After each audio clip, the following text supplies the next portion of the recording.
मंचावर उपस्थित चळवळींमधल्या आमच्या ज्येष्ठ सहकारी उल्काताई महाजन, माझे मित्र आणि समांतर माध्यम सध्या भूमिका घेत आहेत, त्याच्यातही महत्वाची भूमिका घेणारे मॅक्स महाराष्ट्राचे सोनवणे साहेब, आमचे तरुण मित्र गोविंद पोलाड आणि शहापूर येथील निर्भय बंधू भगिनी, इथे सगळ्यांनी मेहनतीने उजव्या बाजूला बसलेले सगळे सहकारी, त्यांचं कौतुकही मला करायचं आहे. अत्यंत मेहनतीने सगळ्यांनी हे मनोज विषय यांच्यासह विजय दिवाणे आणि सर्वच मित्र यांनी अतिशय मेहनतीने हे संयोजन केलं, त्याबद्दल त्यांचे आभारही मानायचे. आजच आचारसंहिता सुरू झालेली आहे, त्यामुळे उच्चार संहितेवर काही बंधनं येणार आहेत. असंही आपण काही प्रक्षोभक बोलणारी माणसं नाही. मला पोलीस मित्रांना विनंती करायची की जिथे असते तिथे त्यांनी कृपा करून खुर्ची घेऊन बसावं, कारण 2-2.5 तास उभं राहणं हे कष्टाचं काम आहे, तेवढं करू नये. खुर्ची घेऊन कृपा करून बसा, आरामात भाषण ऐका शांततेत. तुम्ही पण आमचाच भाग आहात, त्याच्यात काही वेगळं नाहीये. पत्रकार मित्र आलेले आहेत, कोणी ढाब्यावर न नेता त्यांचंही स्वागत. भरपूर सभा झाल्या, खूप सभा होत आहेत, होणार आहेत. आचारसंहितेमुळे काही बंधनं आता येतील, त्या बंधनांसह आपण बोलत राहू. निर्भय बनो हा काही आमचा नारा नाही. महात्मा गांधींनी चंपारण मधल्या शेतकऱ्यांना, निळीच्या शेतकऱ्यांना हा नारा दिला आणि महात्मा गांधींचं एकूण समाजकारण जर तुम्ही पाहिलं स्वातंत्र्य काळातलं, तर ते लोकांना निर्भय बनवण्याकडे महात्मा गांधींची सगळी वाटचाल आहे. मग ते दांडी मार्च असो, मग ते असहकार आंदोलन असो, प्रत्येक ठिकाणी लोकांना निर्भय बनवत पुढे नेणं हा गांधीजींच्या आंदोलनांचा आत्मा आहे.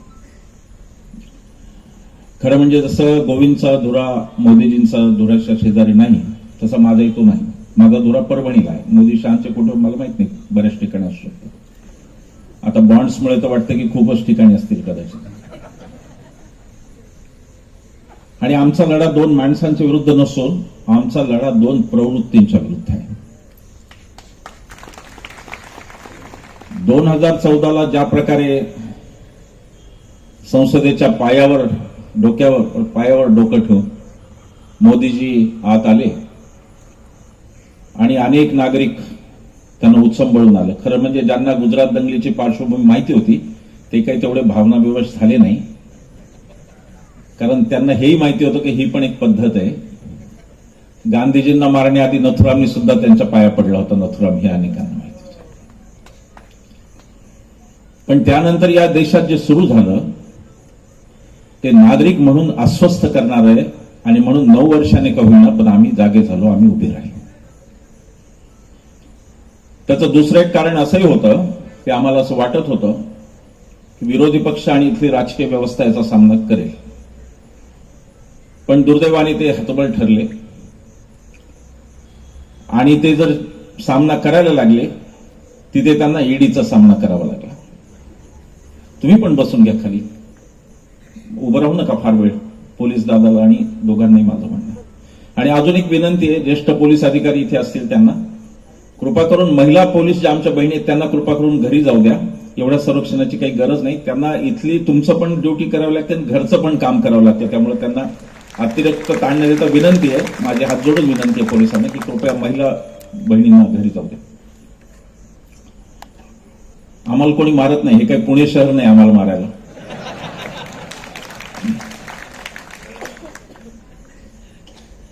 पोलिसांचं आणि आमचं खरंच सख्य चांगलं आहे. आजपर्यंत पोलीसचे आमचे अनुभव चांगले आहेत. आता काही वेळा विनोद घडतात. म्हणजे आम्ही नारायण राणेंच्या मतदारसंघात 3 सभा घेतल्या. त्याचं कारण की 1 ते आणि 2 मुलं, त्यामुळे 3 सभा घेतल्या आम्ही. त्यावेळेला पोलिसांनी आम्हाला नोटीस दिली येऊन, ते म्हणे प्रक्षोभक बोलू नका. मी म्हणलं अहो इथे प्रक्षोभक बोलायला सिंधुदुर्गात 1 वडील आणि 2 छोटी छोटी मुलं असताना आम्हाला कशाला प्रक्षोभक बोलायचं काम? ते आहेत बोलायला प्रक्षोभक, ते छान बोलतात प्रक्षोभक. आम्ही प्रक्षोभक बोलणारी माणसं नाही, कारण आम्ही गांधी आणि आंबेडकरांची माणसं आहोत. आम्ही सनदशीरच बोलणार, आम्ही प्रक्षोभक बोलणार नाही. हा देश जोडण्यासाठी आमचा संपूर्ण प्रयत्न हा या देशाला जोडण्याचा, या देशाला तोडण्याचा नाही, आणि म्हणून आम्ही प्रक्षोभक बोलत नाही. पण देशात जे वातावरण बनत गेलं आणि एक प्रकारे मंदिराच्या आडून येणारा धार्मिक उन्माद हाही दिसला. मंदिर झालं याबद्दल प्रत्येक हिंदूला आनंद झाला, प्रत्येक मुसलमानाला सुद्धा आनंद झाला. कित्येक मुसलमानांनी पेढे वाटले की एकदाच हे संपलं, याच्यात त्यांना आनंद झाला. मी स्वतः त्या बातम्या पाहिलेल्या आहेत. पण राम हा जणू काही भारतीय जनता पक्षाची खाजगी मालमत्ता, आमचा राम, अशा प्रकारचं जे वर्तन झालं त्या वर्तनाच्या विरुद्ध आम्ही उभे आहोत. आम्ही हिंदू आहोत, भारतीय जनता पक्षाच्या नेत्यांपेक्षाही चांगले हिंदू आहोत, कारण आम्ही वेद आणि उपनिषद वाचलेले हिंदू आहोत. आम्ही हिंदू आहोत कारण आम्ही ज्ञानोबा ते तुकोबा, आता गोविंदनी अनेक उदाहरणं दिली, मी पण देईन भाषणाच्या. आम्ही उत्तम हिंदू आहोत, पण उत्तम हिंदू असण्याचा अर्थ विनोबांनी सांगितलेला, हिंदू म्हणजे हिंसेपासून दूर राहणारा, तो आम्ही हिंदू आहोत. आमचा राम हा गांधीजींचा राम आहे, जे ते शेवटी हे राम म्हणावे. गांधीजींचा राम हा आमचा खरा राम आहे, ज्याला मंदिराची गरज नव्हती आणि ती या देशाची संस्कृतीही नाही. ज्ञानोबांनी ज्ञानेश्वरीत लिहिलं, नगरेची रचावी, जलाशये वसवावी. मंदिरे बांधावी नाही, नगरेची रच, जलाशय बांधावी, पाण्याची इच्छा. तो राम आमचा राम आहे.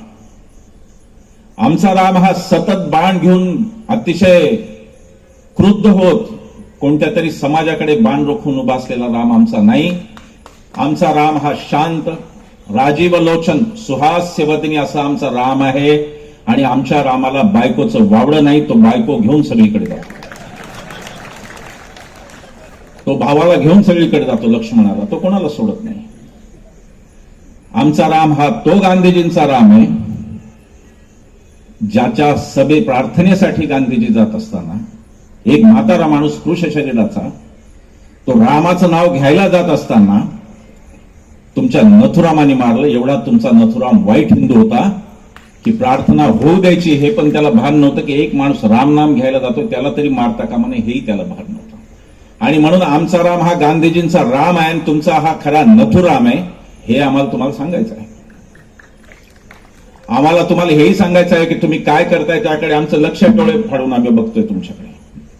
आम्ही हे बघतोय की गेल्या काही दिवसांमध्ये भारतीय जनता पक्षाचे नेते हे सतत उत्तरेतले कोणीतरी बाबाबुवा, इथे नावं सांगितली गोविंदनी, मला त्यांची नावही लक्षात राहत नाहीत, असे बाबाबुवा पाठवत आहेत. हे आम्ही पाहतो डोळ्याने, आणि ते तुम्हाला का करायचं हेही आम्हाला कळलेलं आहे. तुम्हाला महाराष्ट्र धर्म तोडायचा आहे, त्याचं कारण की इतिहास साक्षी आहे की या देशात जेव्हा जेव्हा अन्याय आणि अत्याचार झाला तेव्हा तेव्हा 3 प्रांत पहिल्यांदा उभे राहिले. ते लाल बाल पाल पासून खरं आहे की लाल म्हणजे लाला लजपतराय म्हणजे पंजाब, बाळ म्हणजे बाळ गंगाधर टिळक महाराष्ट्र, आणि पाल म्हणजे बिपिनचंद्र पाल हे पश्चिम बंगाल. महाराष्ट्र, बंगाल आणि पंजाब हे 3 सत्तेला आव्हान देणारे प्रदेश आहेत. त्यातले 2 तुमच्या हातातून ऑलरेडी गेले, बंगाल आणि पंजाब. आणि एक तुमच्याकडे ठेवायचा तुम्ही आटोकाट प्रयत्न गद्दारांना सोबत घेऊन केलाय. त्या महाराष्ट्राचा महाराष्ट्र धर्म खचवायचा आणि त्याला उत्तर प्रदेशच्या बळणावर न्यायचं राजकारणाच्या, हा तुमचा कट हे आमच्या लक्षात आलेला आहे. उत्तर प्रदेशीकरण म्हणतो मी तेव्हा मला उत्तर प्रदेशच्या माणसांबद्दल कोणताही आकस नाही, उत्तर प्रदेशच्या राज्याबद्दल मला कोणताही आकस नाही, कारण ते माझं राज्य आहे. या देशाला पहिले 2 नाही, पुढचे पण पंतप्रधान दिलेले ते राज्य आहे. नेहरूंचा उत्तर प्रदेश, मी त्याचा द्वेष नाही. आज काल आपल्याला ती सवय लागली आहे, गुजरातचा द्वेष करायचा नाही. नंतर तो मोदी शहांचा, आधी तो बापूंचा आणि पटेलांचा गुजरात आहे, आपला गुजरात आहे, त्याचा द्वेष नाही करायचा. सगळा भारत आपला आहे. आणि उत्तर प्रदेशीकरण म्हणताना मला त्या माणसांशी माझं काही भांडण नाही, पण भारतीय जनता पक्षाने ज्या प्रकारचं राजकारण उत्तर प्रदेशात रुजवलं कमंडलच्या वेळेला, राम जन्मभूमी आंदोलन वगैरे त्याला म्हणून, आणि त्यानंतर आजपर्यंत जिथं ते राजकारण चाललंय त्या राजकारणाला महाराष्ट्रात नो एंट्री हे सांगण्यासाठी आम्ही उभे. काय राजकारण आहे उत्तर प्रदेशचं? उत्तर प्रदेशचं राजकारण हिंदू धर्माच्या मूळ समजुतींना धक्का देण्याचं आहे. आमचे संत सांगतात संततेची जाणा जे देही उदास. संत जो असतो तो देहास बाबतीत पण उदासीन असतो. त्याला सत्ता आणि पैशाचं काही घेणं नसतं. एका संन्याशाला तुम्ही मुख्यमंत्री करता, हा हिंदू धर्माचा सगळ्यात मोठा पराभव आहे की हिंदू धर्माची मोठी मोडतोड तुम्ही तिथे केली की संन्याशी हा मुख्यमंत्री केला तुम्ही. आणि बॉम्बस्फोटात असणारी तिला साध्वी म्हणता आणि तिला पण लोकसभेत पाठवता. संतांचा आणि राजकारणाचा कोणताही संबंध नव्हता. संतांचा संबंध विवेकाशी होता. ज्ञानेश्वर माऊलींनी लिहिलं की चंद्रू तेथे चंद्रिका, शंभू तेथे अंबिका, संत तिथे विवेका असणे की. संत तिथे विवेक. हे काय विवेक असलेले संत आहेत जे महाराष्ट्रात येऊन आग लावत आहे? असा विवेक असतो या संतांचा जे महाराष्ट्रात येऊन आग लावतात? कोणीतरी तो टी जार्जा उठतो दक्षिणेतून, तो येतो आणि इथे आग लावतो. हे आग लावण्याचे उद्योग आम्हाला माहिती आहेत, पण हा महाराष्ट्र धर्म शिवाजी महाराजांच्या एका तत्वज्ञानावर उभा आहे हे विसरू नका. तुमचे जो तो भगवा तुमचा नथुरामाचा, त्या भगव्याचा आणि आमच्या शिवाजी महाराजांच्या भगव्याचा काही एक संबंध नाही.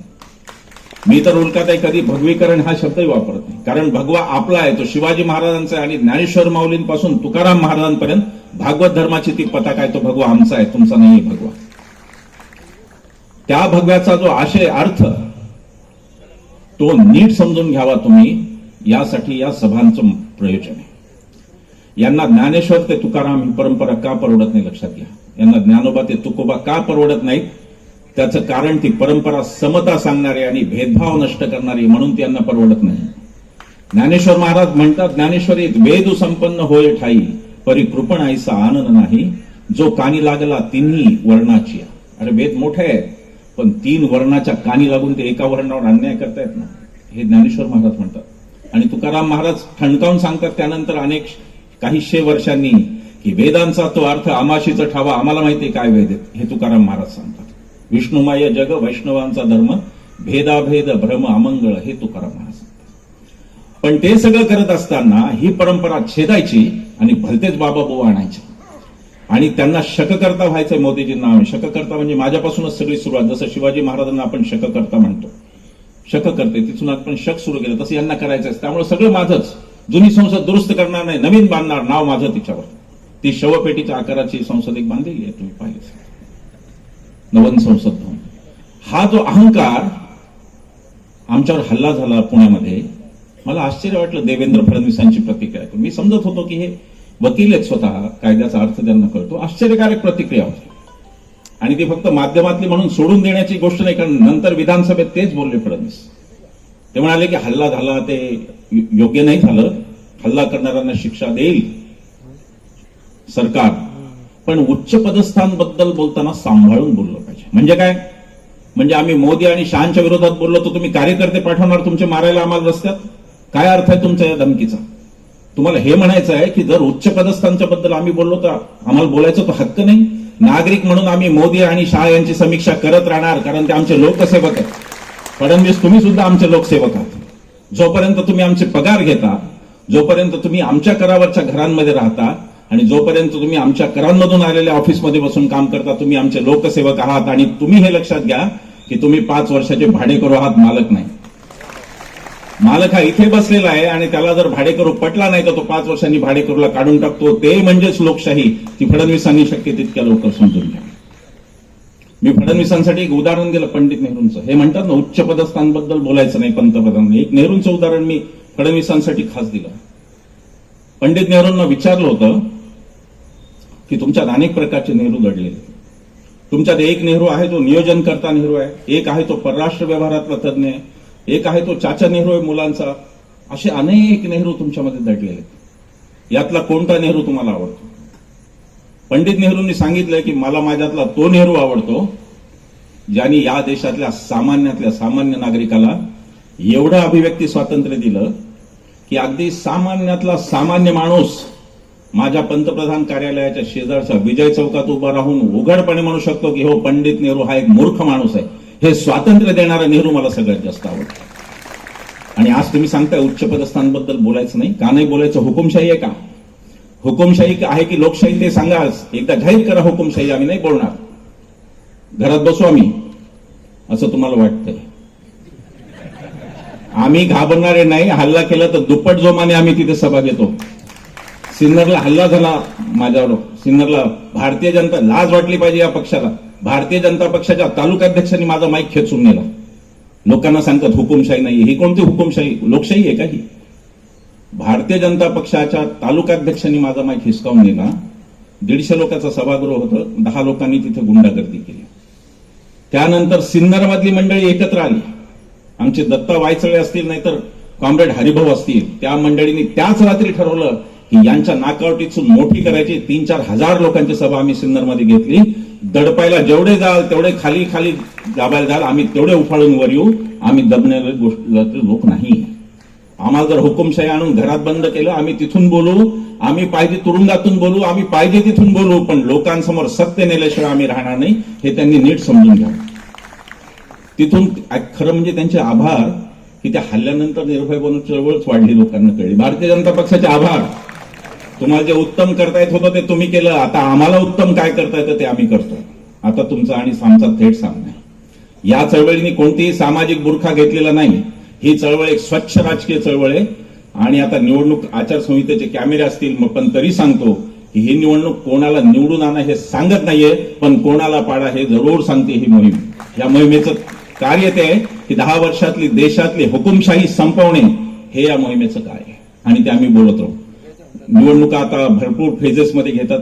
माहित नाही कशासाठी एवढं दीर्घ निवडणुकांचा कार्यक्रम, पण आम्ही जाऊ, आम्ही पुन्हा जाऊ, लोकांमध्ये जाऊ. महाराष्ट्राच्या विधानसभेच्या वेळेला 288 मतदारसंघात आम्ही जाऊ. आणि मी तुम्हाला हे पुन्हा येईन म्हणत नाही फडणवीसांचं. मी पुन्हा माझ्या सत्तेसाठी, माझ्या कशासाठी येणार नाही, पण या देशात माझ्या मुलींना, माझ्या नातवंडांना जी लोकशाही टिकवणं मी आवश्यक मानतो, ते माझं कर्तव्य पूर्ण करण्यासाठी. आम्हाला सत्तेत जायचं नाही, आम्हाला सत्तेतलं कोणतंही पद नको, पण या देशात प्रत्येक नागरिक भयमुक्त असला पाहिजे. त्याला स्वतःची अभिव्यक्ती करता आली पाहिजे. त्याला वाटेल ते स्वतःचं खाता आलं पाहिजे. गोमांसाच्या संशयावरून कोणी अखलाक होऊ नये आणि रोहित वेमुलासारख्या दलित विद्यार्थ्याला आत्महत्या कराव्या लागू नये, यासाठी आम्ही येत राहू, सतत येतो. संजीव भट्ट सारख्या IPS अधिकाऱ्याला कोणताही दोष नसताना केवळ खरं बोलला म्हणून संजीव भट्ट सारख्या IPS अधिकाऱ्याला जर विनाकारण, बेमुदत जर तिथं ते राहायला लागत असेल जेलमध्ये, तर त्यांच्यासाठी पण आम्ही येऊ आणि आम्हाला यावं लागेल. हे काही खरंच धुण्याचं भांडण नाही. आमचा काही संबंध नव्हता याच्याशी. मी तर जवळपास निवृत्तीच्या याच्यात होतो. मला काही नव्हतं. मला खरंच घरी जायचं होतं. मला काही करायचं नव्हतं. मी म्हटलं झालं, जेवढं केलं ते खूप छान. आता थोडं घरी वेळ दिला पाहिजे. मुली वाढत्या वयाच्या त्यांच्याशी त्यांना. पण आता परिस्थिती अशी झाली की कोणी बोलतच नाही. राजकीय व्यवस्था म्हणल्यावर उल्काताईंना यावं लागलं, किरण भाऊंना यावं लागलं, मला यावं लागलं. राजकीय व्यवस्था बोलू शकत नव्हती कारण त्यांना ईडी लावली जाते. ईडीचा भस्मासूर उभा आहे त्यांच्यासमोर. यांच्या गोष्टी पहिला धर्मवाद, यांचा जो खोलचट धर्मवाद मी सांगितला, तो धर्मवाद यांचा पहिला, आणि दुसरा यांचा आहे तो स्युडो नॅशनलिझम म्हणजे राष्ट्रवाद. आम्हाला कोण सांगतंय आज राष्ट्रवाद? आम्हाला कोण शिकवतंय? आम्हाला ते शिकवत आहेत ज्यांनी राष्ट्रपित्याची हत्या केली, राष्ट्रगीताला विरोध केला आणि राष्ट्रध्वजालाही विरोध केला. ते आम्हाला शिकवत आहेत राष्ट्रवाद काय. महात्मा गांधींची हत्या, ते सगळे थाप आहेत. त्या 55 कोटी वगैरे त्या सगळ्या थाप आहेत. ती भूलथाप आहे. 55 कोटीची कथा नंतर रचली गेली. त्याच्या आधी 7-8 वेळा प्रयत्न झाला गांधीजींना मारण्याचा. फाळणीच्या आधी पण गांधीजींना मारण्याचे प्रयत्न झाले. फाळणी हे कारण नाहीये त्याचं. खोटा नाटा इतिहास सांगायचा, पण हे कधी सांगायचं नाही की फाळणी थांबू नये म्हणून 2 मुसलमान इथले सगळ्यात जास्त रडले. त्यातले पहिले होते खान अब्दुल गफार खान सरहद गांधी आणि दुसरे होते मौलाना आझाद. हे कधी सांगायचं नाही. हे इतिहास कधी हा सांगायचा नाही. फाळणीचा आणि गांधींच्या मारण्याचा काही एक संबंध नाही. गांधीजींना यासाठी मारलं की जोपर्यंत हा म्हातारा जिवंत होता तोपर्यंत यांचं राजकारण कुठेही पुढे गेलं नसतं, म्हणून गांधीजींना मारलं. या थापा आहेत, भूल थापा आहेत. 55 कोटी ह्या भूल थापा आहेत. 300 कोटीची देशाची आपल्या गंगाजळी होती इंग्रज सोडताना. 225 कोटी भारताच्या वाट्याला आले होते. 75 कोटी पाकिस्तानच्या वाट्याला गेले. इंग्रजांनी केलेली वाटणी होती, हे काही गांधी नेहरूंनी केलेली वाटणी नव्हती. त्यातलाही 20 कोटीचा हप्ता दिला होता पाकिस्तानला आणि 55 कोटी राहिले होते. आणि गांधीजी फक्त एवढं म्हणत होते की आपल्या स्वतंत्र झालेल्या भारत देशाने कुठल्या तरी दुसऱ्या देशाबरोबर केलेला हा पहिला आंतरराष्ट्रीय करार आहे आणि तो जर मोडला गेला तर आपल्या देशाची नाचक्की होईल, म्हणून ते देऊन टाका, एवढंच गांधी म्हणत होते. पण राष्ट्रपित्याला मारलं, यांनीच मारलं. आणि हे आपल्याला राष्ट्रवाद शिकवतायत. राष्ट्रगीत यांनी नाकारलं. यांच्या संघाच्या शाखेवर वंदे मातरम फक्त म्हणतात, त्यांना जनगणमन मान्य नाही. वंदे मातरम हेही काँग्रेसचं हे त्यांना माहिती नसतं, तर ते काय करणार? ते शाखेत फक्त अफवान कुजबुज, बाकी काही शिकवतच नाही, त्यामुळे ते ज्ञानाचा प्रश्न येत नाही. वंदे मातरम हे काँग्रेसच्या प्रत्येक अधिवेशनामध्ये गायलेलं गाणं आहे, स्वातंत्र्यपूर्व काँग्रेसचं सुद्धा. आणि ते आमचं राष्ट्रगाणे, आणि ते आम्हाला जनगणमन इतकंच प्रिय आहे. म्हणाले गदी माडगुळकरांनी लिहिले, वेदमंत्राहून आम्हा वंदे वंदे मातरम, आम्हाला ते प्रिय आहे. पण भारताचं अधिकृत राष्ट्रगीत, ते राष्ट्रगान आहे आपलं, पण अधिकृत राष्ट्रगीत हे जनगण मनच आहे, ते त्यांना मान्य नाही. राष्ट्रध्वज भारताचा 14 ऑगस्ट 1947, दुसऱ्या दिवशी देश स्वतंत्र होणार, तिरंगा पहिला फडकवणार देशात लाल किल्ल्यावर. संघाच्या ऑर्गनायझर नावाच्या एका मुखपत्रात लेख लिहिला होता की आम्ही तिरंगाच मानत नाही, कारण 3 रंग हे हिंदू धर्मात अशुभ मानले जातात. अगदी कालपर्यंत ते भिडे गुरुजीची रॅली निघाली होती यांची 15 ऑगस्टला, आणि त्याच्यात भगवा घेऊन रॅली निघाली होती, आणि त्यांना विचारलं की तिरंगा असतं 15 ऑगस्ट, नाही म्हणे तिरंगा आमच्या मनात आहे म्हणाले ते. हे असे तिरंग्याचे विरोधक हे आम्हाला शिकवणार, घर घर तिरंगा, हर घर तिरंगा. अरे तुम्हाला आज कळलं, आमच्याकडे 42 पासून आहे. इथे बसलेल्या बहुतेकांचे आजोबा वडील कोणी ना कोणी स्वातंत्र्य चळवळीत असतील, त्यांच्याकडे 42 पासून तिरंगा आहे. तुम्हाला आज कळला. 2002 साली राष्ट्रीय स्वयंसेवक संघाच्या मुख्यालयावर 2002 साली म्हणजे स्वातंत्र्य मिळाल्यानंतर 55 वर्षांनी यांनी बळच तिरंगा लावला, कारण 3 तरुणांनी आंदोलन केलं आणि बळच जाऊन फडकावला, म्हणून यांना तिरंगा कळला. आणि हे आम्हाला सांगणार घर घर तिरंगा, हर घर तिरंगा. हा जो राष्ट्रवाद यांचा, याची पोलखोल पुलवामामध्ये झाली. त्यांच्याच पक्षाचे राज्यपाल राहिलेले सत्यपाल मलिक यांनी स्पष्टपणे सांगितलं की जर त्या जवानांना विमानाने नेलं असतं तर जवान वाचले असते, विमानं मिळू दिली नाहीत, हे यांनी सांगितलं. पुलवामावर हे लढले होते 2019 निवडणूक, आता गोची झालेली आहे. आता ना पुलवामा सारखा मुद्दा आहे, न धर्मवादाचा मुद्दा आहे. आता ही सगळी निवडणूक इलेक्टोरल बॉन्ड नावाच्या भ्रष्टाचारावर आली. भारतीय जनता पक्षाची मोठी गोची आता तिथे. मी तुम्हाला खात्रीने सांगतो, महाराष्ट्रामध्ये अनेक सभा कित्येक ठिकाणी आहे, आणि आम्ही आता गेले काही दिवस प्रवासाचा फारच फटीक येतो. आम्ही दररोज साधारण ऍव्हरेज गेले 3-4 महिने आम्ही दररोज सरासरी 300 किलोमीटरचा प्रवास आम्ही करतो. आमच्याकडे कोणती साधनं नाहीत, हेलिकॉप्टर नाही, काही नाही, काही नाही. आम्ही जिथे बस तिथे बस, कार तिथे कार, काय असेल ते आम्ही जातो आणि करतो प्रवास. त्या सगळ्या शेतकऱ्यांशी आम्ही तिथे सकाळी पोहोचतो सभेच्या ठिकाणी, दिवसभर लोकांशी बोलतो. आणि आम्ही काही व्हीआयपी लोकांशी बोलत नाही, अत्यंत सामान्य माणसांशी आम्ही बोलतो. ज्याला आम आदमी म्हणतात त्यांच्याशी आम्ही बोलतो. आणि त्या सगळ्यांचा फीडबॅक म्हणून तुम्हाला सांगतोय, 2024 साली हे हरल्याशिवाय राहणार नाहीत, हे मी तुम्हाला जबाबदार नाही. कोलकाताने सांगितलं ईव्हीएमचा घोळ असू शकतो, म्हणजे काही ईव्हीएम मध्ये सगळ्यामध्ये करता येत नाही, 5% त्या म्हणाले अगदी बरोबर आहे. त्याच्यामध्ये असं होऊ शकतं की बाबा 5वं मत अमुक एका पक्षाला, असा प्रोग्राम होऊ शकतो फार थोड्या प्रमाणावर. पण 5वं मत जरी त्यांचं असलं तरी पहिली 4 मतं आपल्याला जाऊन टाकायचे, हे विसरू नका. आणि प्रचंड संख्येने मतदान झालं तर हे हारणार आहेत. त्याचं कारण आता भारतामध्ये 300 ते 325 जागा आहेत जिथे यांची एकास एक लढत आहे, तिथेच यांचा पराभव ठरलेला आहे. नाही तर हे दुसऱ्या पक्षांना घुसून काय काय करत होते आपल्याला माहिती आहे. हे हरणार आहेत. आणि ह्यांच्या पायाखालची जर वाळू सरकली नसती तर एका जागेचे मालक आहेत ते अशोकराव चव्हाण आमचे, नांदेड, त्याच्या शेजारचं परभणी आणि हिंगोली पण कायम शिवसेनेकडे राहिलेलं आहे. एकाच जागेचे मालक आहेत, त्यांना एवढी धडपड करून घेतलं नसतं. यांच्या पायाखालची वाळू सरकली नसती तर ममता बॅनर्जीला धमक्या गेल्या नसत्या, अरविंद केजरीवालला धमक्या गेल्या नसत्या. धमक्या काय जात आहेत? पहिल्या फेजमध्ये धमक्या झाल्या की भारतीय जनता पक्षात या, नाही तर ईडी लावू. आणि आता दुसऱ्या फेजमध्ये काय, इंडिया आघाडीत जाऊ नका, आमच्याकडे न्यायालयात तरी चालतात, इंडिया आघाडीकडे जाऊ नका. संपूर्णपणे हा पक्ष एकटा पडलेला आहे देशात. आणि मी तुम्हाला इथून सांगतो, काय ईव्हीएम करा, काय करायचं ते करा, काय मॅनिप्युलेशन होतील ते होतील, हे हारल्याशिवाय राहणार नाहीत. 225च्या पुढे भारतीय जनता पक्ष जाणार नाही असा माझा आत्ताचा अंदाज आहे. आणि 225 मी जास्त देतोय, 200च्या आत हे आटोपते. आणि नंतर वेगळं आघाडीचं सरकार भारतात आता येऊ घातलं. ज्या प्रकारे यांनी यंत्रणांचा गैरवापर केला ते लोकांना आवडलेलं नाहीये. ईडीची काय कथा आहे? अनिल देशमुखांची. अनिल देशमुखांवर ईडीने 100 कोटीचा चार्ज लावला, आरोप लावला 100 कोटीचा. कोर्टात गेल्यानंतर कोर्ट म्हणले की फॅन्सी फिगर वाटते, खरी फिगर सांगा. कोर्टाला हे कळलं 100 कोटीचा थापा, हे अशाच थापा 55 कोटीच्या 100 कोटीच्या थापाच थापा. तेव्हा यांनी फिगर सांगितली 1.71 करोड, 1.71 लाख, म्हणजे 1 कोटी, म्हणजे 1.71 लाख. म्हणजे दावा लावताय 100 कोटीचा, सांगताय आता 1.71 लाख. कोर्ट म्हणलं की ठीक आहे, 1 रुपयाचं पण आहे ते आहेच आहे करप्शन, तुम्ही याचा पुरावा द्या. यांना एकही पुरावा देता आला नाही, एकही पुरावा नाही. ईडीने शपथपत्रावर काय लिहिलं, अत्यंत हास्यास्पद आहे, बालिशपण आहे. काय काय ईडीचं बोलायचं किती अवमूल्यन झालंय यांचं बघा. ईडीने शपथपत्रावर सांगितलं की आमच्याकडे एकही पुरावा नाही, हिअरसे म्हणजे सांगोवांगी आम्ही गुन्हा दाखल केलेला आहे, आणि त्या माणसाला 1 वर्ष जेलमध्ये घातलं.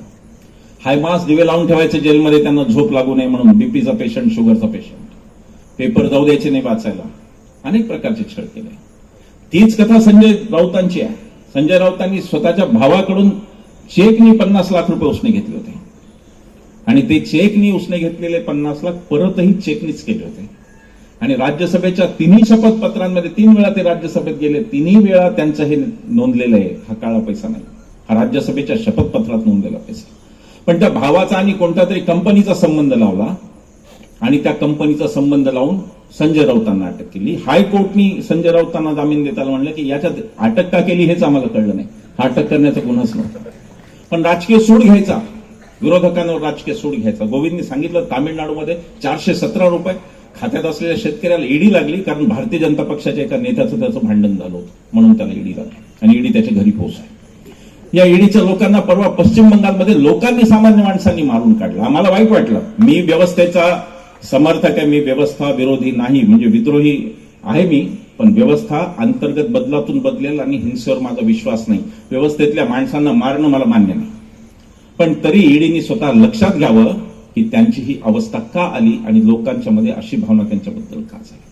हे फक्त काय ईडी बद्दल असं नाही, हे सगळीकडे चाललंय. निवडणूक आयोगाचं सुद्धा तेच चाललंय. निवडणूक आयोगाला चिन्ह ठरवायला सांगितलं, ते पक्षच ठरवून बसले.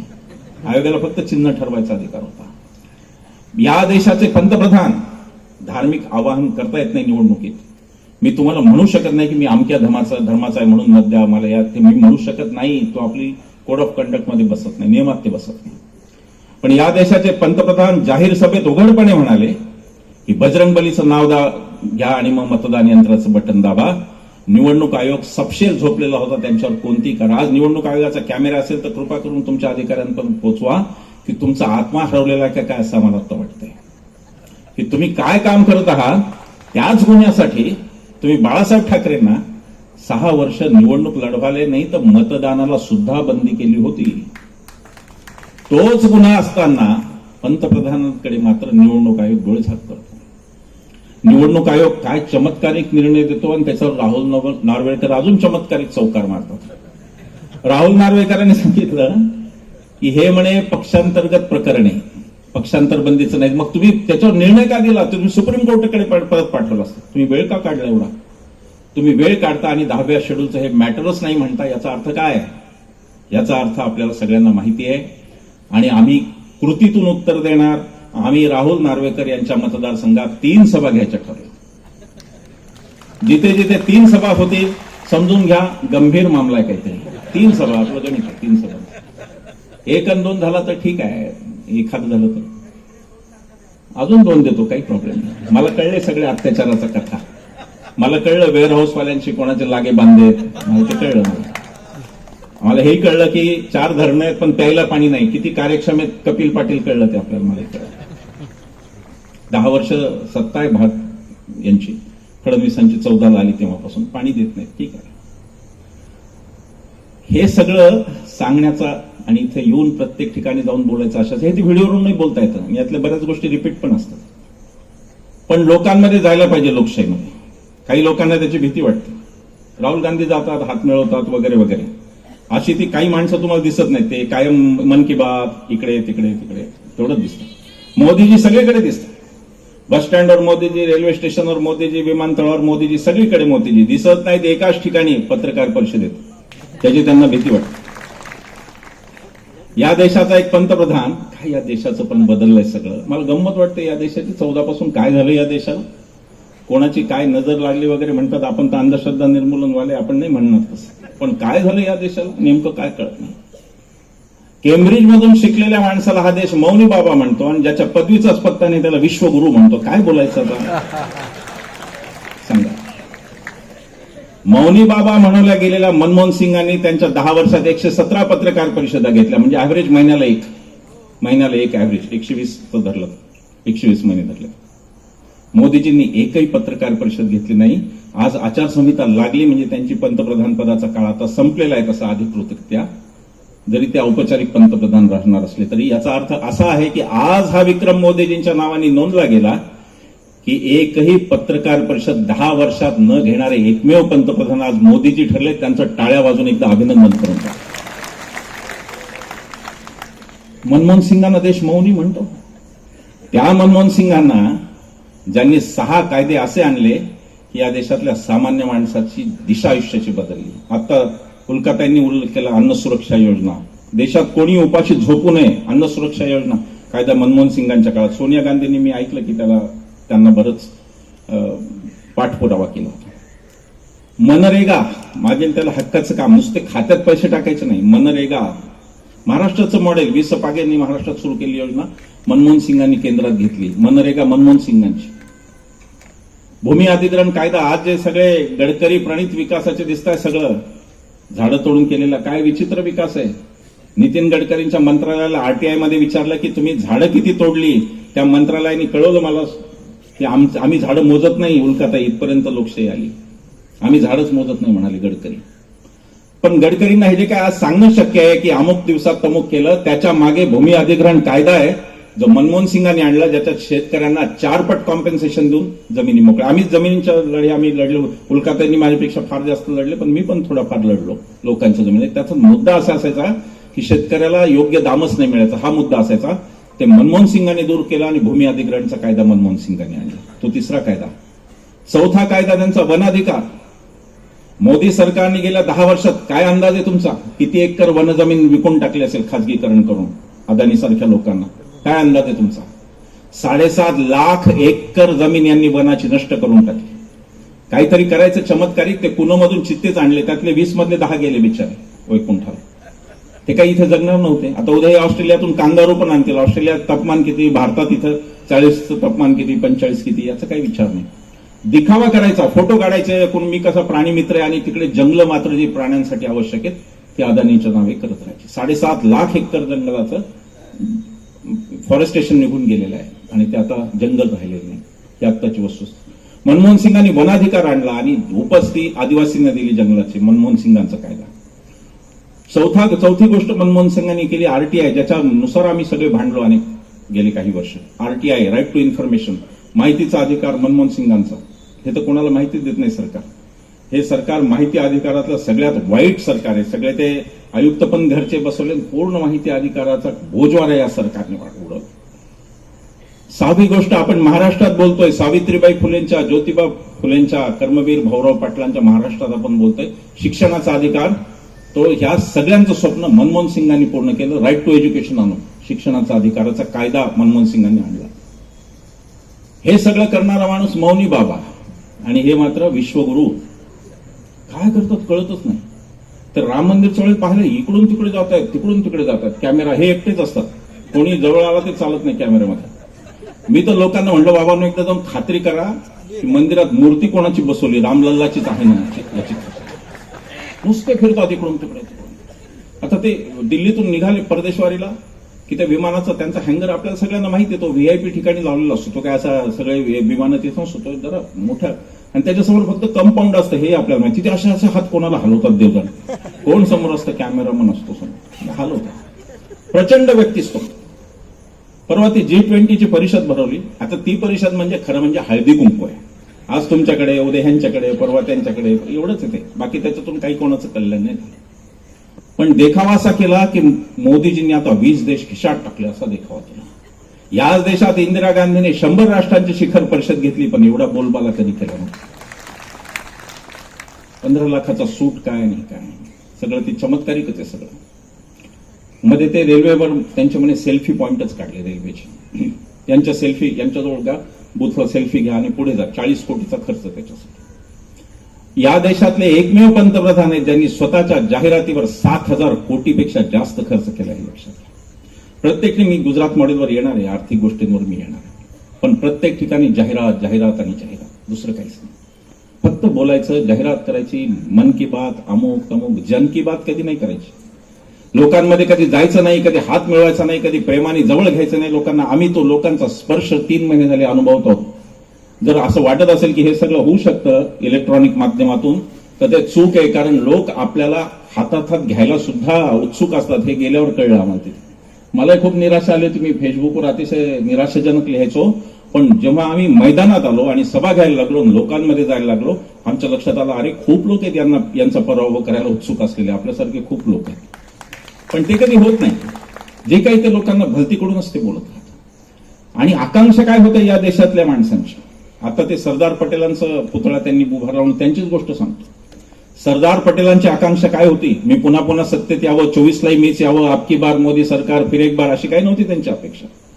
या देशातला नंबर 2च्या पोस्टवर राहिलेला माणूस जो यांचा आदर्श आहे, त्यांचे काय आकांक्षा होती. मी त्यांची एक गोष्ट सांगत असतो, ती तरुण मुलांसाठी पुन्हा पुन्हा सांगायची. मला माहिती आहे रिपिटेशन होईल, तेच भाषण वाटेल, तुम्हाला कंटाळो, तुम्हाला वाटेल याला दुसरं काही बोलता येत नाही का, तेही चालेल, पण ह्या तरुण मुलांसाठी या गोष्टी सांगायच्या. सरदारांची आकांक्षा काय होती. गांधीजींनी म्हणजे तेव्हा असं झालं की आपले जे सत्याग्रही न्यायचे तुरुंगात इंग्रज, त्यांना ते जातवार काम द्यायचे, तिथे पण फोडा आणि झोडा करायचे. आणि मग दलित असेल तर त्याला म्हणायचे तू पायखाना साफ करायचा, ब्राह्मण असेल तर त्याला म्हणायचे तू पोलिसला मदत करायची, असं त्यांचं ठरलेलं होतं. गांधीजींनी ठरवलं की हे आपल्याला चक्र उलट करायचं. गांधीजींनी ठरवलं हे सगळं चक्र उलट करायचं, आपल्याला जाती तोडायची.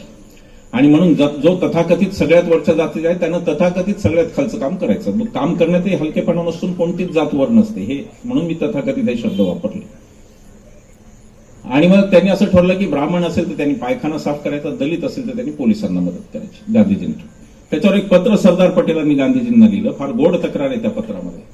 सरदार म्हणतात की बापू, मैं जब जब जेल में जाता हूं तो आपका ये बामन म्हणजे हरि महादेव भाई देसाई ये भी मेरे साथ जेल में आता है और इसलिए मुझे पायखाना साफ करने का अवसर नहीं मिलता.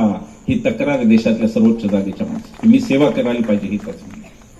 सरदारांचा पुतळा केला. यांना काय माहिती सरदार कसे करणार. यांना पुतळ्याबद्दल सरदारांचं मत काय होतं, स्मारकांबद्दल सरदारांचं मत काय होतं, त्याची एक गोष्ट सांगून मग पुढे जाऊ.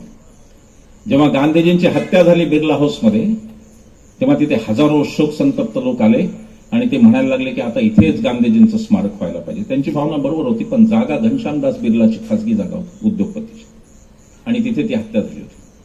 त्याच्यावर ते सरदार आणि पंडित नेहरू यांचा खूप मोठा करस्पॉन्डन्स. इथे तरुण मित्र जे उभे मित्रमैत्रिणी आहेत त्यांनी पुस्तकाचं नाव लिहून घ्या, Sardar Patel select correspondence. 2 volume आहेत, 2 मोठी पुस्तकं आहेत. सरदार सगळे कळतात त्या 2 पुस्तकातून, कारण सगळे सरदारांनी लिहिलेली त्यांना आलेली पत्र त्याच्यातून सरदार कळतात. बराच मोठा पत्राचार झाला, पत्रव्यवहार झाला, आणि शेवटच्या पत्रात सरदार लिहितात नेहरूंना, प्रिय जवाहर, मी या निष्कर्षाला आलो आहे की बापूंचं स्मारक हे दगड, विटा आणि पुतळे यात असू शकत नाही. बापूंचं स्मारक हे बापूंचं काम पुढे नेण्यात असू शकतं. त्याच सरदारांचा पुतळा उभा आहे. राष्ट्रपुरुष नकोयत, विचारांनी नकोयत, त्यांचं फक्त प्रतीक म्हणून पाहिजे. आणि म्हणून शेवटच्या भाषणाच्या टप्प्यात मी काही गोष्टी राष्ट्रपुरुषांच्या सांगणार. या देशाचा म्हणजे लोक म्हणतात म्हणे मोदीजी कशाला पैसे खातील, त्यांना का कुटुंब आहे का काय, असं म्हणतात मोदीजी. लोक म्हणतात, लोक भोळे असतात. लग्न न झालेल्याबद्दल किंवा बायकोसोबत नाही राहत त्यांच्यावर सहानुभूती असते लोकांना. लोकांना वाटत असते हे कशाला खातील वगैरे.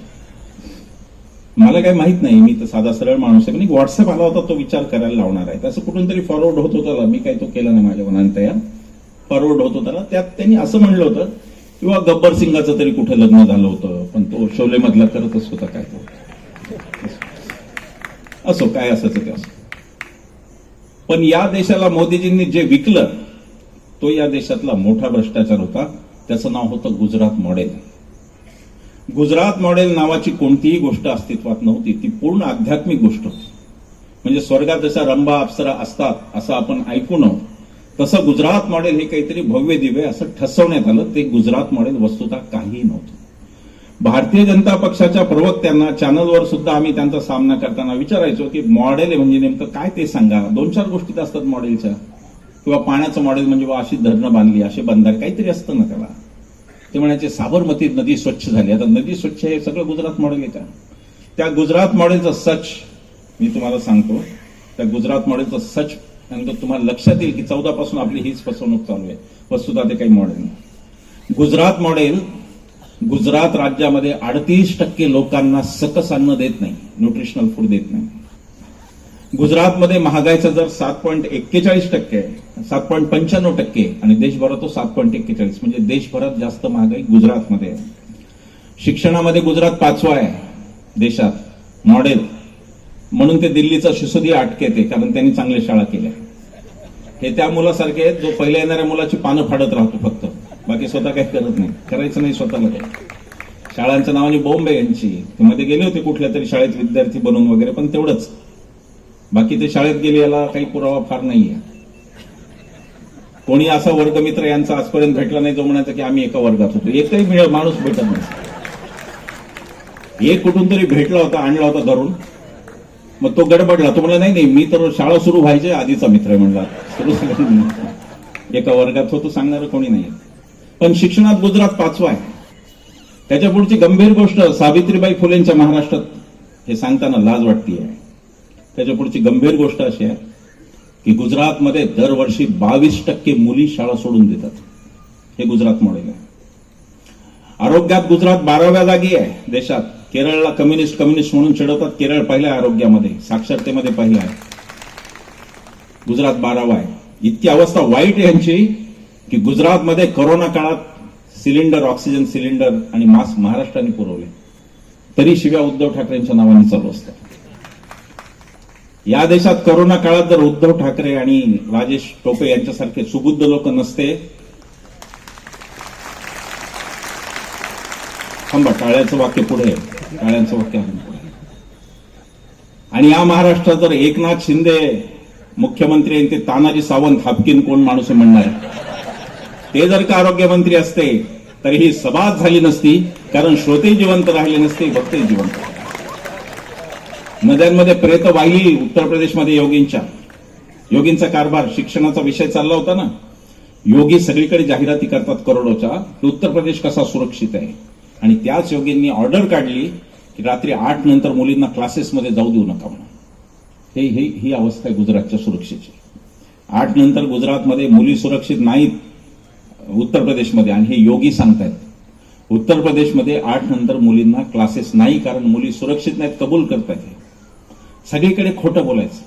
80 कोटी लोक, आणि एकीकडे म्हणायचं 13 कोटी लोकांना मुक्त. मग 13तून ते 80 मधून वजा व्हायला पाहिजेत ना, 67 कोटीच राहायला पाहिजेत. आणि पुन्हा त्याच्या पुढे मी हमी देतो 5 वर्ष, म्हणजे 5 वर्ष 80 कोटीला दारिद्र्यात ठेवणार आहेत का हे परत? दारिद्र्याची हमी, दारिद्र्याची गॅरंटी म्हणजे मोदी की गॅरंटी आहे, लक्षात घ्या. ही गॅरंटी आहे त्यांची. हे गुजरात मॉडेल आहे. गुजरातच्या 37% घरांमध्ये स्वच्छ इंधन नाही. ही गुजरातची परिस्थिती आहे. ते उज्ज्वला गॅस आता ताईंनी सांगितलं, मी ते रिपीट नाही करत. गुजरातची अवस्था ही आहे. आणि ते मॉडेल म्हणून विकलं 14ला आम्हाला सांगितलं गुजरात मॉडेल प्रमाणे देशाचा विकास होणार आहे. तो झाला. गुजरात मॉडेलच्याच वाटेने देश चाललाय. या देशातल्या महत्वाच्या प्रश्नांकडे पंतप्रधान त्याच्यावरती कधी बोलत नाहीत. मनमोहन सिंग मौनी बाबा जेव्हा पंतप्रधान होते 66 रुपये पेट्रोल होतं, आज ते 107 रुपये आहे. डिझेलचा भाव 52 रुपये होता, तो आज 95 रुपये, दुप्पट झालं डिझेल. आणि गॅस 410 रुपयाचा आज 1100 रुपयाला गेला. तो 100 रुपये डिस्काउंट करून दिला. व्यापारी आहे. साड्याच्या दुकानांमध्ये असताना 20% डिस्काउंट, म्हणजे 20% किंमत आधीच वाढवली असते, आले की म्हणतात आता 20% डिस्काउंट. पूर्णतः व्यापारी. ते एक होते व्यापारी म्हणून आले आणि राज्यकर्ते बनले. हे राज्यकर्ते म्हणून आले, व्यापारी बनले. असं यांचं उलट आहे यांचं. हे सच आहे देशातलं. हे आजचे भाव आहेत. आणि म्हणून नागरिकांची ही सभा आहे. निवडणूक आयोगाने लक्षात घ्यावं, ही राजकीय पक्षाची सभा नसून हे नागरिक आहे जे एकमेकांना स्वतःचं दुःख सांगतायत. आम्ही पण इकडचेच आहोत, फक्त इथं वर तुमचे प्रतिनिधी म्हणून बसलो. बाकी इकडचे आणि इकडचे यांच्यात काही फरक नाही. यांच्यातलं कोणालाही सत्ता मिळणार नाही, ही माहिती आहे. पण नागरिकांना एकमेकांचं बोलायला पाहिजे, नागरिकांशी संवाद एकमेकांचा झाला पाहिजे. आणि देश कुठे चाललाय तो थांबवा हे सांगायला पाहिजे. एवढंच याचं औचित्य आहे. भूक निर्देशांकात हा देश 125 मध्ये 111व्या स्थानावर आहे. या देशाचा हॅपीनेस इंडेक्स, आनंदी निर्देशांक प्रचंड मोठा खालावलेला आहे. आणि या देशामध्ये अदानी नावाचा एक भस्मासूर, त्यांनी हा देश काबीज करायला सुरुवात केलेली आहे. देशातली बहुतेक विमानतळं अदानीची आहेत, बंदरं अदानीची आहेत, वीज अदानीची, सर्व काही अदानीचं आहे. आणि यांना कधी राग आला? संसदेत राहुल गांधींनी आधी टीका केली होती, तेव्हा यांना राग आला नव्हता. ते थेट मोदींना बोलले, शहांना बोलते, तेव्हा राग आला नव्हता. जेव्हा अदानीचे 20,000 कोटी राहुल गांधींनी काढले तेव्हा यांना एकदम राग आला. कोण कोणाचा मालक आहे मला माहित नाही. त्यांना एकदम राग आला. आणि मग राहुल गांधींची खासदारकी काढली. मग लगेच गुजरातच्या न्यायालयाचा निर्णय, मग सुरतच्या कोर्टाचा निर्णय, बरोबर 2 वर्षाची शिक्षा, आणि लगेच खासदारकी काढून घर पण काढायचं. ही असहिष्णू परंपरा भारतीय राजकारणात कधीही नव्हती. भारतीय राजकारणात विरोधक नसावेत अशी दुष्टबुद्धी एकाही पंतप्रधानांनी बाळगली नव्हती. पंडित नेहरूंकडे 5वी बहुमत होतं 3 वेळा. राजीव गांधींकडे 415 खासदार होते. ज्यावेळेला भारतीय जनता पक्षाकडे 2 खासदार होते त्यावेळेला राजीव गांधींकडे 414 खासदार होते. पण राजीव गांधींनी कधी भाजपमुक्त भारत हा नारा दिला नाही. यांनी काँग्रेसमुक्त भारत हा द्वेषपूर्ण नारा ही यांची या देशाला देणगी आहे, या देशाच्या राजकारणात. आणि खुनशीचा तो प्रवास जो सुरू झाला तो इकडे चालू आहे, महाराष्ट्रातही तेच चालू आहे. महाराष्ट्राच्या सत्तांतरावर मी खरं असीम सरोदे आले असते ते बोलले असते, मी काही जास्त बोलणार नाही. पण ज्या प्रकारे गेलं आणि ज्या प्रकारे मी काल परवा शिंदे साहेबांना म्हणताना ऐकलं की आम्ही शिवाजी महाराजांचे मावळे, मला हसायला झालं. तुमच्या कोणाच्या पाहण्यात एक तरी मावळा महाराजांचा आहे का जो सुरत मार्गे गुवाहाटीला गेला, तिथून गोव्याला आला आणि तिथून आला आहे का तुमच्या? त्याच्यावर त्या महाराजांचं नाव बदनाम करतात. जिथे तिथे आमच्या महाराजांचं नाव बदनाम करतात. शिवाजी महाराज यांची 14ची घोषणा होती, छत्रपतींचा आशीर्वाद होती की नाही? काय आशीर्वाद छत्रपतींचा? मणिपूरमध्ये 2 भगिनी नग्नावस्थेत रस्त्यातून पळतात आणि त्यांच्या मागे हजारोचा जमाव आणि याच्यावर तुम्ही एक शब्दही बोलत नाही. हा छत्रपतींचा आशीर्वाद असू शकतो? जिथे आमचे छत्रपती अशीच आमुची आई असती, कल्याणच्या सुभेदाराची सून आठवा. हा छत्रपतींचा आशीर्वाद असतो. महाराष्ट्र धर्म मारण्याचं ठरवलंय आणि त्याचे जे मुख्य कलाकार आहेत ते एकनाथ शिंदे, देवेंद्र फडणवीस आणि अजितदादा पवार. हे सगळीकडे तिघही जातात एकत्र. आता 3 हा आकडा अशुभ नाही का संघाला? पहिला होता हिंदू धर्माला अशुभ. आणि काय चमत्कार, किती अन्याय झाला. दादा म्हणे माझ्यावर काकांनी अन्याय केला फार. मी म्हणलं जन्मल्यापासून राज्यमंत्रीपद, कॅबिनेट मंत्रीपद, उपमुख्यमंत्रीपद काय दिलं नाही. एवढा अन्याय करणारा काका सगळ्यांना मिळो, कल्याण आहे एवढं झालं.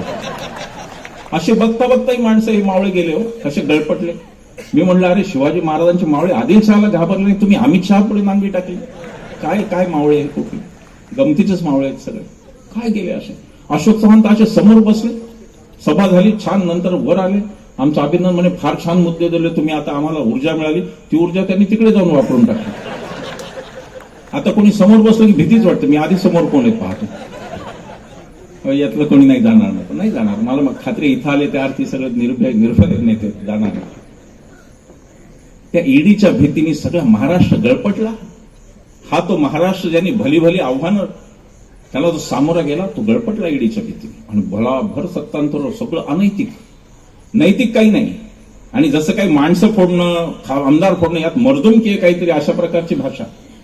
काय भाषा चालते? ती विधानसभा पाहवत नाही, ती लोकसभा पाहवत नाही. काय भाषा चालते?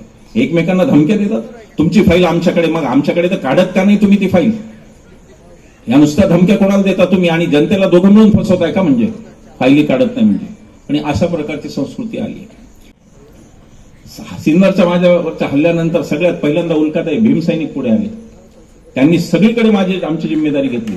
ते आम्ही ज्या गावात सभेला जाऊ तिथे वेशीवर येतात, परत जाताना नेऊन सोडतात. ती मुलं सगळी तरुण मुलं आहेत. त्या मुलांना नोकरी नाहीये, त्या मुलांची आर्थिक स्थिती चांगली नाहीये, त्या मुलांना काही सरकारने समाजाने दिलं असं अजिबात नाही. पण ती मुलं माझ्यासारख्यांच्या आमच्यासारख्यांच्या मागे काय येत आहेत? ती मुलं अत्यंत निस्वार्थी आहेत आणि त्यांचं बाबासाहेबांच्या राज्यघटनेवर निरतिशय प्रेम आहे. हे त्याचं कारण की त्यांना असं वाटतं की ही माणसं आपल्या बाबासाहेबांची घटना, शिवसैनिक असो भीमसैनिक असो, सगळ्या प्रकारची माणसं आम्हाला संरक्षण देत आहेत. आणि पोलिस देतात. पोलिसांचे आभार. पोलिसांना मला आवडत नाही पोलिसांनी, मी मग असे म्हणालो कृपा करून तुम्ही तुमच्या वेळेला घरी जा, हे मला आवडत नाही ताणत बसणं. तुम्हाला आधी इतर ताण कमी आहेत का या नेत्यांचे यांचे त्यांचे? बंदोबस्त आहे, सणांचा बंदोबस्त, डीजेचा आवाज सगळं पुन्हा आम्हालाही सहन करावं लागतं. त्याच्याबद्दल मी दिलगीर आहे. खरंच माझा आग्रह नाही की संरक्षण असलं पाहिजे. तुम्ही खरंच तुमच्या वेळेला घरी जा. सांगण्याचा अर्थ असा मित्रो की ज्या प्रकारचा भ्रष्टाचार, ज्या प्रकारच्या गोष्टी चालल्या त्याच्याकडे आता सजगपणे पाहायची. आता ते प्रकरण जाहीर झालं. आम्ही ते पहिल्या सभांमधून बोलतोय. हे जे बॉन्ड, हे जे जेम्स बॉन्ड निघाले, हे जेम्स बॉन्डचं प्रकरण आम्ही पहिल्या सभेपासून बोलतोय. हा मामला काय आहे? हेटेरो ड्रग नावाची औषधी कंपनी तिच्यावर इन्कम टॅक्स धाड घालतं, 124 कोटी नगदी रक्कम जप्त करतं आणि त्याच्यानंतर ते 60 कोटीचे बॉन्ड घेतात आणि मोकळे होऊन जातात. ही पापमुक्तीची लढाई आहे. मोदीजी तुम्ही घोषणा ऐकली होती, ना खाऊंगा ना खाने दूंगा. मनातल्या मनात अजून एक वाक्य बोलले होते, ना खाऊंगा ना खाने दूंगा, खाने वाले हरे को भाजपा में लाऊंगा. काय शिक्षा अजितदादांना? 70,000 कोटी का मित्रो. आणि काय ते म्हणाले, नॅचरली करप्ट पार्टी, 70,000 कोटी का घोटाला. 3 दिवसात अजितदादा उपमुख्यमंत्री पदाची शपथ. तरुण मुलं म्हणतात, सर काय मस्त शिक्षा मिळते हो घोटाळ्याला. 70,000 कोटी केली उपमुख्यमंत्री, 1 लाख कोटी खाल्ले तर मुख्यमंत्रीच करतील कदाचित. हे सगळे जे गेले एकनाथ शिंदेसह त्यांच्या जिल्ह्यात मी बोलतोय, हे सगळे जे गेले हे घाबरून गेलेले आहेत. यातला एकही निष्कलंक नाहीये.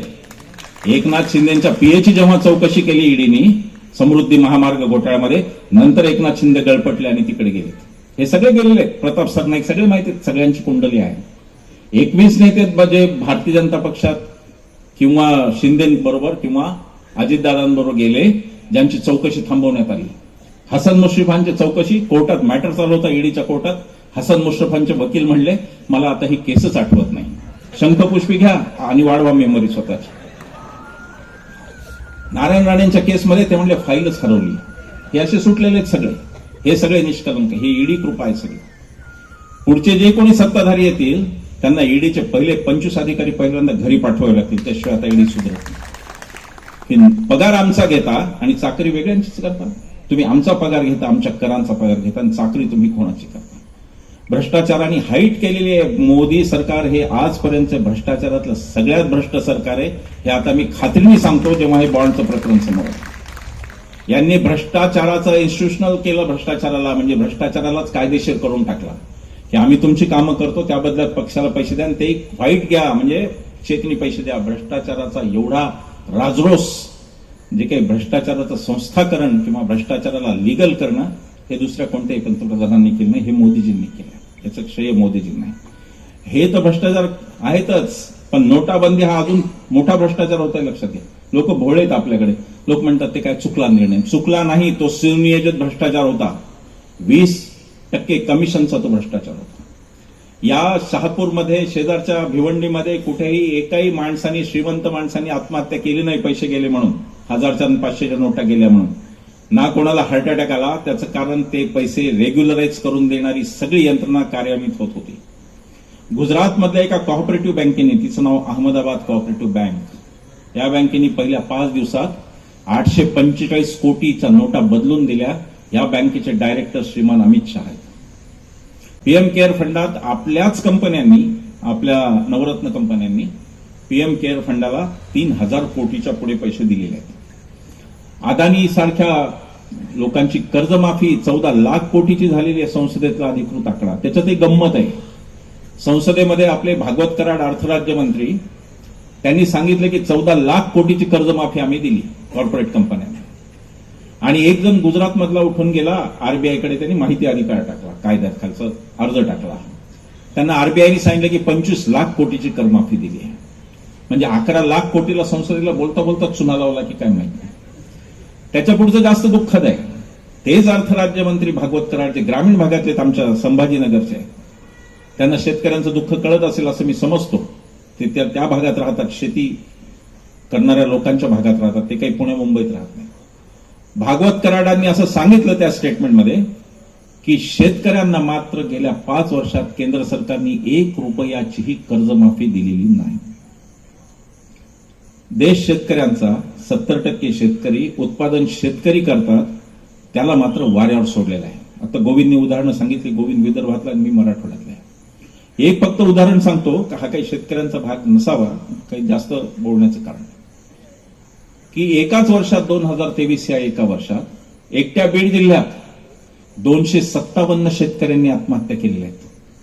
बाकीचे आकडे माझ्याकडे नाहीयेत. एकट्या बीड जिल्ह्यात हिवाळी अधिवेशन जेव्हा चालू होतं आपल्या महाराष्ट्राच्या विधानसभेचं, विधान परिषदेचं, विधानभवनात नागपूरच्या, त्यावेळेला शेजारच्या त्याच आठवड्यात, विधिमंडळाच्या आठवड्यात जिथे चालू होतं अधिवेशन, त्याच आठवड्यात शेजारच्या यवतमाळमध्ये एकट्या जिल्ह्यात 5 शेतकऱ्यांनी एकाच आठवड्यात आयुष्य संपवलं. पण या शेतकऱ्यांच्या बद्दल यांना कणव वाटत नाही. उत्पादनाचा खर्च, तो गोविंदनी मांडलेला मुद्दा फार महत्वाचा आहे की मोदीजी आले तेव्हाही 4200 रुपये सोयाबीन होतं, आज ते 4300 रुपये. पण या दरम्यान खताच्या किमती तिप्पट झाल्या, बियाण्यांच्या किमती तिप्पट झाल्या, औषधांच्या किंमती झाल्या आणि नांगरणीसाठी जे डिझेल लागतं ट्रॅक्टरला, त्याच्या किमती यांनी काहीच्या काहीच वाढवून ठेवल्या. हे दुःख पाहायला मोदीजींना वेळ नाही.